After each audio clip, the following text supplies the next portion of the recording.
अवैध यानी या तो धोखे से किया जाता है चंगाई सभाओं के माध्यम से, या लालच में किया जाता है पैसा देकर, चावल देकर, या छद्म रूप से धोखे से किया जाता है। लव जिहाद द्वारा मतांतरण धोखे का मतांतरण है। हिंदू नाम रखकर हिंदू कन्याओं को बरगलाना, उनका शोषण करना और उनको धर्मांतरित करना, धोखे से किया हुआ धर्मांतरण अवैध धर्मांतरण है। ऐसे ही पैसे के लालच में या चंगाई सभाओं से धोखा देकर किया जाने वाला धर्मांतरण स्पष्ट रूप से कानून में भी परिभाषित है, ये अवैध धर्मांतरण है। परंतु विडंबना यह है कि सब कुछ कानून होते हुए भी अवैध धर्मांतरण हो रहा है, बड़ी मात्रा में हो रहा है। झारखंड में विशेष रूप से बनवासी समाज जो एक सहज समुदाय है, भोला भाला समुदाय है, सहजता से धोखों में आ जाता है, उनके साथ में ऐसा अधिक हो रहा है। राज्य सरकार की जिम्मेदारी है, ये राज्य का विषय है कि इस प्रकार से होने वाले अवैध मतांतरण पर तुरंत रोक लगाई जाए और जो कानून बने हुए हैं उन कानूनों के तहत उन पर कड़ी कार्रवाई भी की जाए। उसी से साथ में जुड़ा हुआ विषय है कि कई अनुसूचित जाति के बंधुओं को धोखे से या लालच से ईसाई बनाया जा रहा है, परंतु वो छद्म ईसाई बनते हैं और अनुसूचित जाति को मिलने वाले समस्त प्रकार के लाभ वो लिए जाते हैं। इससे जो अनुसूचित जाति के हिंदू बचे हुए हैं उनके अधिकारों पर ये कुठाराघात होता है कि ईसाई जो बन चुके हैं फिर भी अनुसूचित जाति के वो लाभ लेते हैं, तो हिंदू बचे हुए अनुसूचित जाति के लाभ को, जो आरक्षण का लाभ जो मिलना चाहिए था वो नहीं मिलता और ईसाई बने हुए लोग अवैध रूप से ले जाते हैं। ऐसे लाभार्थियों का चिन्हित करना और उनसे वो लाभ वापस लेना और उनको सबको अवैध डिक्लेयर करना राज्य सरकार का कर्तव्य है। आज के दिन संविधान की यही व्यवस्था है, तो संविधान की इस व्यवस्था को राज्य सरकार लागू करने में विफल रही है। बड़ी मात्रा में शेड्यूल कास्ट क्रिश्चियन बन गए हैं परंतु अनुसूचित जाति का लाभ लिए जा रहे हैं। यह स्थिति सहनीय नहीं है। इस पर बालकृष्ण आयोग बैठा हुआ है, लेकिन वो कानून को बदलने की दृष्टि से बैठा हुआ है, लेकिन आज जब तक ये कानून है तब तक उसकी पालन करना राज्य सरकार का कर्तव्य है। तो इस संबंध में भी हमारा निवेदन है कि राज्य सरकार हिंदू अनुसूचित जाति के अधिकारों की रक्षा करे और जो मतांतरित हो चुके क्रिश्चियन हैं उनको इन सब लाभों से वंचित करे, ये हमारी मांग है। सीज फायर कब होना चाहिए, कितना होना चाहिए, ये जनता का भावना का विषय हो सकता है। निर्णय लेने के लिए जो सूचनाएं, जो डाटाबेस चाहिए वो जनता में किसी के पास उपलब्ध नहीं है, न मीडिया के पास में है। इसलिए मीडिया या जनता को युद्ध के समय में इस प्रकार की प्रतिक्रिया देना उचित नहीं है, क्योंकि ऐसे निर्णय लेने के लिए जिस प्रकार की सूचनाएं चाहिए, उपलब्ध होनी चाहिए, वो सूचनाएं सिर्फ सुरक्षा बलों के पास में है। ये निर्णय सुरक्षा बलों का है, इसलिए सुरक्षा बलों पर हमारा पूर्ण विश्वास है। जनता को भी ऐसे विषयों पर, ऐसे अवसरों पर सुरक्षा बलों के साथ में खड़ा रहना चाहिए। उस पर कोई टिक्का टिप्पणी सूचना के अभाव में नहीं करनी चाहिए। विश्व हिंदू परिषद जैसा सीज फायर हुआ है, चूँकि हमारे पास पूरी सूचनाएं नहीं है, हमारा अपने सेनाओं की क्षमता पर, उनकी निर्णय क्षमता पर पूर्ण विश्वास है, इसलिए हम इस निर्णय के साथ भी खड़े हैं। कानून व्यवस्था का विषय राज्य सरकार का है।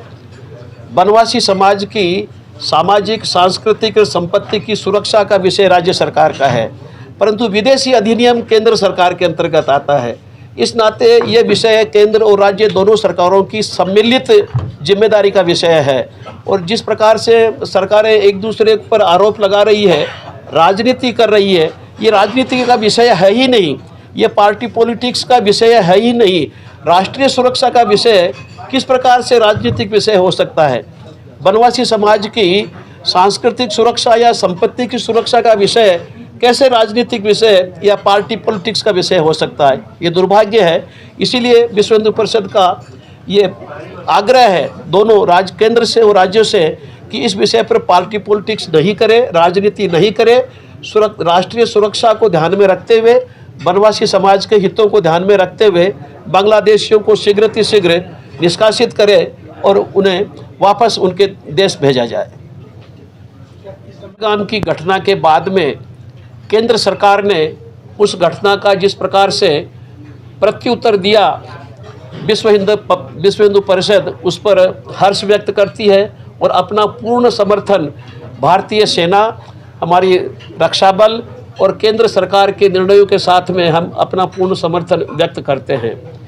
जिस प्रकार से पाकिस्तानी सरकार से समर्थित जिहादी आतंकवाद ने पूरे भारत में अनेक वर्षों से आतंक मचाया हुआ है, उसका प्रत्युत्तर समय समय पर अगर मिलता रहता तो यह स्थिति संभवतः टाली जा सकती थी।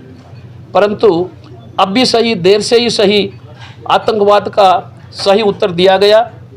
जिन पर्यटकों को हिंदू पहचान स्थापित करके मारा गया, ऐसे क्रूर आतंकवादियों को सही प्रत्युत्तर देना भारत सरकार का कर्तव्य था और हमारे रक्षा बलों ने जिस शौर्य और पराक्रम का प्रदर्शन किया है, विश्व हिंदू परिषद उनका पूर्ण समर्थन करती है।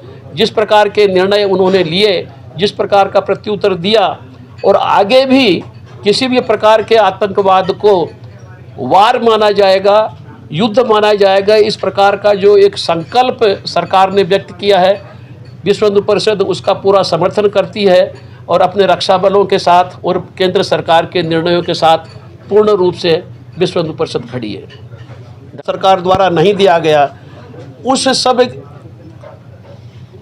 कार्रवाई न होने का परिणाम यह है कि अभी तक समय समय पर इस प्रकार की घटनाएं होती हैं। पहलगाम के बाद में भारत सरकार ने ऑपरेशन सिंदूर के नाम से जो प्रत्युत्तर दिया, विश्व हिंदू परिषद उसका पूर्ण रूप से समर्थन करती है। हिंदू पहचान स्थापित कर पूछ कर जिन हिंदुओं को, हिंदू पर्यटकों को वहाँ मारा गया, ये विभत्स नृशंस हत्याएं थी और इनका उत्तर दिया जाना बहुत आवश्यक था।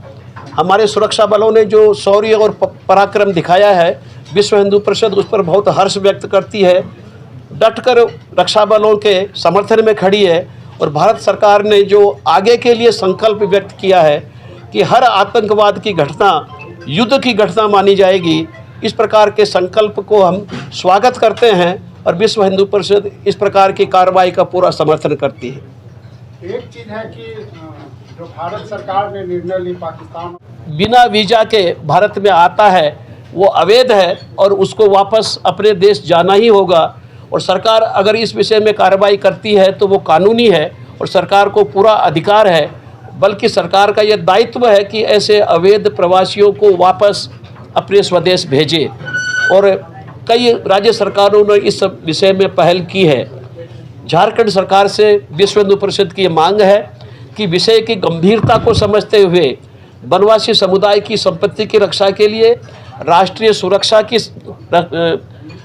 संपत्ति की रक्षा के लिए, सुरक्षा की दृष्टि से, और चूंकि कई वोटर लिस्टों में भी ऐसे अवैध प्रवासियों का, बांग्लादेशियों का नाम वोटर लिस्ट में भी जोड़ा गया है, इसलिए संवैधानिक व्यवस्था की दृष्टि से भी इन सारे गंभीर विषयों को ध्यान में रखते हुए बांग्लादेशियों को चिन्हित करे, गिरफ्तार करे और उनको वापस बांग्लादेश भेजने की तुरंत प्रभावी कार्रवाई करे, ये विश्व हिंदू परिषद मांग करती है।